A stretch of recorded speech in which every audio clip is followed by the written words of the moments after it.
আসসালামু আলাইকুম প্রিয় বন্ধুরা, মালদ্বীপ থেকে আমি মিজান। সবসময় সব জায়গায় গিয়ে ভিডিও করে থাকি, সব প্রবাসীদের দুঃখে সুখে খোঁজখবর নেওয়ার চেষ্টা করি। যতদিন আল্লাহ মালদ্বীপ আছে এটাকে আমি খোঁজখবরটা নেওয়ার চেষ্টা করব। সবাই আমার জন্য দোয়া করবেন, আমি যেন মালদ্বীপ সৈসালামে থাকতে পারি। তো আজকে একটা বোর্ডে আসলাম, বোর্ডের থেকে অনেক ভাই ব্রাদারের খোঁজখবর নিলাম, ওনারা কেমন আছে, ওনাদের বেতনটা কীভাবে পাঠায়। তো আজকে ওনার থেকে মুরব্বী থেকে জানতে চাইব উনি কত বছর এই দেশে এবং বেতনটা কীভাবে পাঠায়। আসসালামু আলাইকুম। ওয়ালাইকুম সালাম রহমতুল্লাহি ওয়া বারাকাতুহু। ভালো আছেন ভাইয়া? আলহামদুলিল্লাহ আলহামদুলিল্লাহ। কী নাম আপনার ভাইয়া? মোহাম্মদ আব্দুর রহিম। আব্দুর রহিম ভাই, আপনি দেশে কত বছর? আমি এই দেশে 6 বছর ধরে আছি। আলহামদুলিল্লাহ। আপনি যে বোর্ডে কাজ করেন, বোর্ডটা কিসের বোর্ড? এটা দাতুরের বোর্ড, মানে আপনার মাল লোডিং আনলোডের বোর্ড। তো এই বোর্ডটা কি বেতনটা দেয় আপনাকে? কি বেতন দেয়? আমার এই দেশের রুপিয়া দেয়।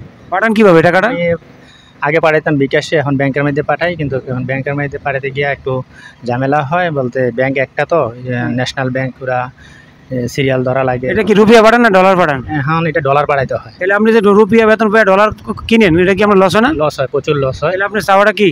আমার চাওয়াটা হইতেছে এই দেশের রুপিয়া জানি ব্যাংকের মধ্যে নেওয়া হয়, আমাদের সরকার জানি এটার দিকে আমাদেরকে আগ্রহিতা করে, আমাদেরকে অনেক সুবিধা সহযোগিতা করে। এটার জন্য আমরা সবাই আমাদের সরকারের কাছে আবেদন করতেছি।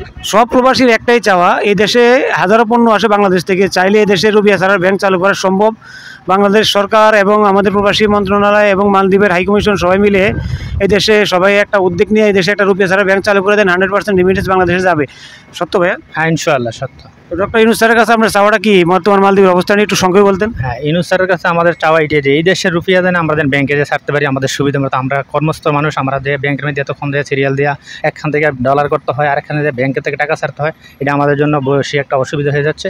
কিন্তু আমি মনে করতেছি যে যদি ইউনূস স্যার আমাদেরকে এই উপকারটা এরকম হেল্প করে, আমাদের জন্য একটু বেশি সুবিধা হবে। ধন্যবাদ আপনাকে গুরুত্বপূর্ণ কথা বলার জন্য। সবাই ভালো থাকবেন।